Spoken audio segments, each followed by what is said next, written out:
আমি 6 মিনিটের বক্তব্য রাখতে পারবো না মাননীয় স্পিকার। আমি 6 মিনিট বক্তব্য রাখতে পারবো না। আপনি চালান না, দেখি কি স্পিড আপনার। চালাবো, আমাকে আরো 6 মিনিট দিতে হবে মাননীয় স্পিকার। আপনি শুরু করেন।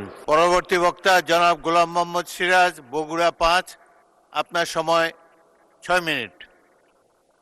এখনো পয়েন্টে পড়া হবে না। G M Siraj.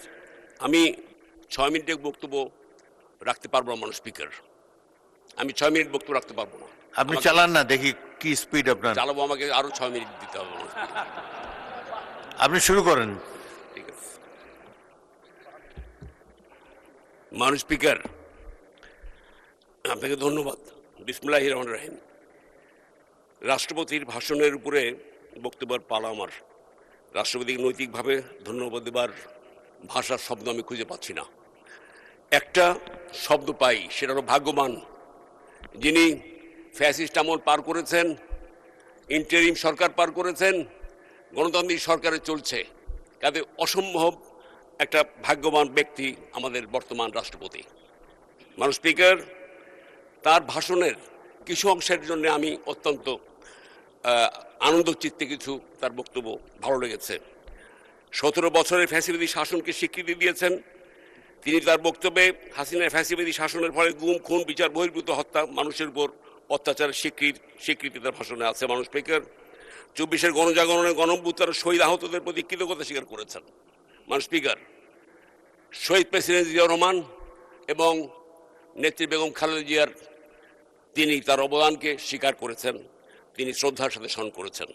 মাননীয় স্পিকার, আমি আমার বক্তব্যের শুরুতেই শহীদ প্রেসিডেন্ট জিয়াউর রহমান এবং আমাদের নেত্রী বেগম খালেদা জিয়ার পবিত্র আত্মার মাগফিরাত কামনা করে আমাদের নেতা, প্রধানমন্ত্রী, সংসদ নেতা জনাব তারেক রহমান সাহেবের সুস্বাস্থ্য দীর্ঘ কামনা করে আমি দুটি কথা বলব। মাননীয় স্পিকার, মাননীয় স্পিকার, আমি একই সাথে 71-এর সকল মুক্তিযোদ্ধা এবং 24-এর সকল যোদ্ধাদের শ্রদ্ধার সাথে স্মরণ করছি। আমি গোলাম মোহাম্মদ সিরাজ, এবার দিয়ে 6 বার সংসদে আসবার সুযোগ হয়েছে, আলহামদুলিল্লাহ। মাননীয় স্পিকার, মহান আল্লাহর দরবারে শুকরিয়া আদায় করছি। একই সাথে দেশনেত্রী বেগম খালেদা জিয়া এবং আমার নেতা, সংসদ নেতা, আমাদের নেতা জনাব তারেক রহমান সাহেবের কাছে আমি কৃতজ্ঞ চিত্তে তাকে শ্রদ্ধা জানাচ্ছি। মাননীয় স্পিকার, আমি বগুড়া সদরে একবার ছিলাম এবং শেরপুর ধরনের 5 বার নির্বাচিত সংসদ সদস্য। এবার লক্ষাধিক ভোটের ব্যবধানে আমাকে নির্বাচিত করায় শেরপুর ধরনের জনগণের কাছে আমি চিরকৃতজ্ঞ, চিরঋণী। মাননীয় স্পিকার, মাননীয় স্পিকার, আমি বেগম খালেদা জিয়ার হাত ধরে 91 পার্লামেন্টের প্রথম আসি, তখন আমি টকবগে যুবক ছিলাম। মাননীয় স্পিকার, মাননীয় স্পিকার, মাননীয় সদস্য একটু অপেক্ষা করুন, একজন সদস্য বোধহয় অসুস্থ হয়ে পড়েছেন।